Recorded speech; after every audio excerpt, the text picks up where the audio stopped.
மூணாவது ஸ்டேட் அவார்டுங்க. நம்ம கேரளா கவர்மெண்ட் நம்ம டீசன்ட் ஃபார்ம்ஸ்க்கு சிறந்த இயற்கை விவசாயத்துக்கான அவார்டு இப்போ சமீபமாக கொடுத்த அவார்டு நம்மளுக்கு சிஎம் முன்னிலையில் நம்மளோட அக்ரிகல்ச்சர் மினிஸ்டர் பிரசாத் சார் நம்மளுக்கு இந்த அவார்டு கொடுத்தாங்க.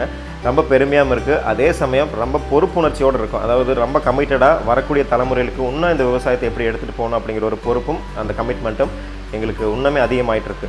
ஸோ இந்த அவார்டு எல்லாமே எங்களோட சாமர்த்தியத்தினால, நாங்கள் படித்த விஷயத்தினால, எங்களோட ஹார்ட் ஒர்க்னால கிடச்சிதுங்கிறத தாண்டி ஒரு விஷயம் சொல்ல விரும்புகிறேங்க. எங்களுக்கு எங்கள் அப்பா கொடுத்த ஒரு என்கரேஜ்மெண்ட், அப்பா கொடுத்த ஒரு க்ரீன் சிக்னல். அதாவது நான் ஒரு கம்பெனியில் வேலையை விட்டுட்டு நான் விவசாயத்துக்கு வரணும்னு நினைக்கும் போது அப்பா சொன்ன ஒரே வார்த்தை, தம்பி நீ எடுத்த முடிவு நல்ல முடிவு, நீ எங்கள் கம்பெனியில் இல்லைனாலும் அந்த வேலை செய்யறதுக்கு இன்னொருத்தர் இருப்பார், பட் இந்த விவசாயத்தை பார்க்குறதுக்கு எங்கள் தலைமுறை தான்னா இன்னொரு ஆள் கிடையாது, நீங்கள் தான் இதை பொறுப்பாக பார்க்கணும் அப்படிங்கிற சொன்ன வார்த்தை தான். ஸோ அப்போ கிடைச்ச ஒரு சின்ன என்கரேஜ்மெண்ட் தான் இன்றைக்கு வரைக்கும் எங்களால் ஒரு நல்ல ஒரு ஆரோக்கியமாக இந்த விவசாயத்துக்குள்ளே சர்வே பண்ண முடியுது. ஸோ முடிஞ்ச அளவுக்கு வரக்கூடிய தலைமுறைகளை விவசாயத்துக்காக என்கரேஜ் பண்ணுங்கள். இன்னுமே நிறைய தலைமுறைகள்